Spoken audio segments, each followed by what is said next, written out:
আমার চ্যানেলে আবারও আপনাদেরকে স্বাগত জানাচ্ছি। আমি আজকে চিকেন এগ স্যান্ডউইচ তৈরি করব। আমি এখানে নিয়ে নিয়েছি হলুদ ক্যাপসিকাম, সবুজ ক্যাপসিকাম, চিকেন এবং কাঁচা লঙ্কাগুলো একদম কুচি কুচি করে নিয়েছি। যে যেরকম ঝাল খাবেন সেরকম ঝালটা নেবেন। এখানে নিয়েছি গাজর, পেঁয়াজ কুচি ও শসা কুচি। আপনার ঘরে যদি শসা নাও থাকে, ক্যাপসিকাম না থাকে, আপনারা নাও নিতে পারেন। শুধু ডিম, পেঁয়াজ, কাঁচা লঙ্কা দিয়েও আপনারা স্যান্ডউইচ খেতে পারেন। এখানে আমি বেশ কয়েকটা পাউরুটি নিয়ে নিয়েছি।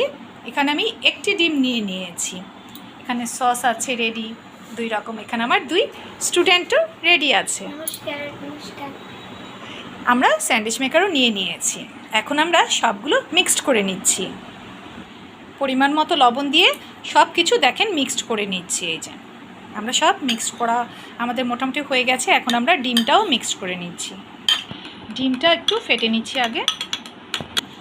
ডিম দিয়ে দিলাম, সব কিছু মিক্সড করে নিচ্ছি। আমি এখানে 2টো ব্রেড দিয়ে দিয়েছি। এর মাঝে আমি এই মিশ্রণগুলো দিয়ে দিচ্ছি।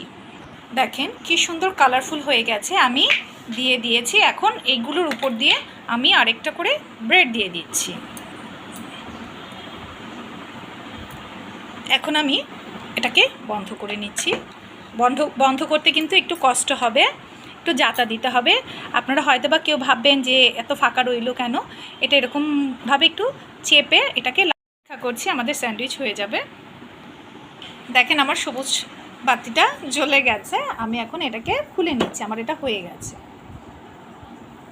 ইয়া দারুণ। এখন যদি কেউ আরেকটু পোড়া পোড়া খেতে চান তাহলে আরেকটু রাখতে হবে। আমি এখন উঠিয়ে নিচ্ছি। আমরা মাঝখান দিয়ে কেটে নিচ্ছি।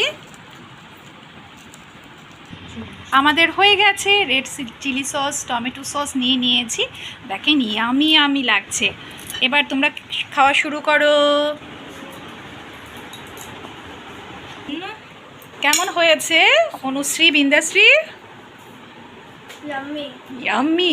Thank you. তোমরা সবাইকে টাটা বলে দাও। বাই। আপনারাও কিন্তু অবশ্যই বাড়িতে তৈরি করে খাবেন। ভালো থাকবেন, সুস্থ থাকবেন। নমস্কার।